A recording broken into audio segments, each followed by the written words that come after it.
26 नवंबर को संविधान दिवस के अवसर पर कांग्रेस के शाहजहांपुर जिला मुख्यालय पर संविधान रक्षक अभियान प्रारंभ किया गया। इसमें संविधान की रक्षा, एक संविधान, समानता का अधिकार, आरक्षण की रक्षा, संविधान की गारंटी, भेदभाव से छुटकारा, संविधान का नारा समेत अन्य मुद्दों पर शाहजहांपुर में राजराजेश्वरी माता मंदिर प्रांगण से मंगलवार रात को करीब 9 बजे मशाल जुलूस प्रारंभ हुआ, जो शहर के प्रमुख मार्गों से होते हुए आजाद चौक पहुंचा है।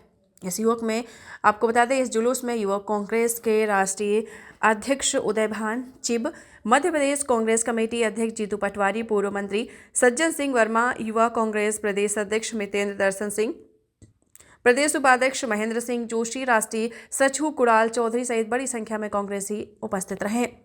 प्रदेश कांग्रेस अध्यक्ष जीतू पटवारी ने आमसभा को संबोधित करते हुए कहा है कि परिवर्तन का समय है। उपचुनाव में कांग्रेस ने मध्य प्रदेश में अच्छा प्रदर्शन किया है। मध्य प्रदेश में किसानों को उपज का सही दाम नहीं मिल रहा है। चुनाव में भाजपा ने महिलाओं को 3,000 रुपए महीना देने की बात कही है, लेकिन चुनाव जीतने के बाद वादे से मुकर गए हैं।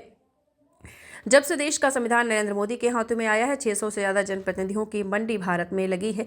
जब से देश का संविधान मोदी जी के हाथों आया है, 20% लोगों के पास देश के 80% लोगों की संपत्ति पहुंच गई है। इस देश में चुनाव आयोग पर सवाल उठने लगे हैं। मध्य प्रदेश के लोगों का, यहाँ का और हमारे नेताओं का बहुत बहुत धन्यवाद। वो संविधान की लड़ाई के लिए तैयार है और जो जोश था वो काबिल तारीफ है। भैया ANI वाले लगाना है क्या आपको? मैं सभी पत्रकार बंधुओं का स्वागत करता हूं और आज संविधान दिवस की सब पूरे देशवासियों को, प्रदेशवासियों को शुभकामनाएं देता हूं। बाबा साहब अम्बेडकर ने कहा था कि देश का संविधान जैसे हाथों में रहेगा उसका उपयोग और दुरुपयोग वैसे होगा। जब से देश का संविधान नरेंद्र मोदी जी के हाथों में आया है, 600 से ज्यादा जनप्रतिनिधियों की मंडी लगी भारतवर्ष में। जब से देश का संविधान मोदी जी के हाथ में आया तो 20% लोगों के पास देश की 80%। जैसे देश का संविधान नरेंद्र मोदी जी के हाथों में आया, इस देश में जो आरक्षण है उस पर बहस होने लगी, संविधान की रक्षा की बहस होने लगी। मीडिया जो लोकतंत्र का चौथा स्तंभ है, सबसे मजबूत, जिसका सम्मान सबसे सर्वोपरि है, उसको भी गोदी मीडिया और मोदी मीडिया से एक तरह से उसके लिए भाषा बोली जाने लगी। इस देश में चुनाव आयोग को तोता और कोर्ट पर के फैसलों पर भी सवाल उठने लगे। इस देश में जो ED और CBI है, इसको लेकर भी सिर्फ विपक्ष की पर तानाशाही करने का उपयोग होने लगा। इसका मतलब है, बाबा साहब ने कहा था जैसे हाथों में रहेगा देश का संविधान वैसा उपयोग और दुरुपयोग होगा। नरेंद्र मोदी के राज में देश का संविधान का दुरुपयोग हो रहा है। क्यों? इसलिए कि देश दुनिया का सबसे बड़ा बेरोजगार देश बन गया।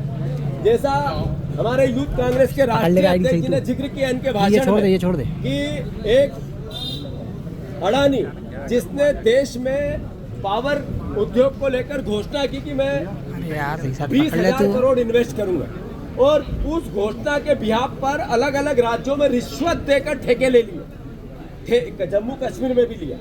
उसके एविडेंस अमेरिका में मिले, अमेरिका ने उन पर मुकदमा चला दिया, उनकी गिरफ्तारी वारंट निकाल दिया, उनके भतीजे पे गिरफ्तारी वारंट निकाल दिया। पर जिस देश में वहाँ इसलिए कि वहाँ बॉन्ड बेचे थे और उस बॉन्ड से पैसा इकट्ठा किया था, पर यहाँ जो कॉन्ट्रैक्ट किया था 4 रुपए की बिजली 8 रुपए में अडानी जी से खरीदी गई राज्य सरकारों ने, और उसका भार सीधा जनता पे आया। पर यहाँ मुकदमा अडानी पे नहीं चलेगा। ये देश के संविधान की अवहेलना नहीं है तो क्या है? इसको कमजोर करने की एक आर्थिक रूप से मोदी दोस्तों के लिए अलग संविधान और एक आम आदमी और गरीब के लिए अलग संविधान। इसका मतलब है कि देश का संविधान खतरे में है और इसको बनाने और बचाने की जिम्मेवारी एक एक देश के नागरिक की है, एक एक कांग्रेस जन की है।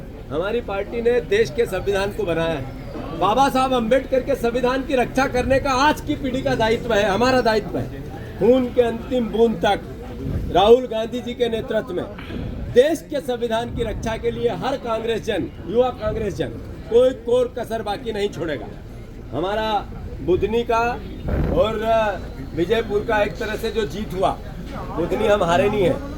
जो लोकतंत्र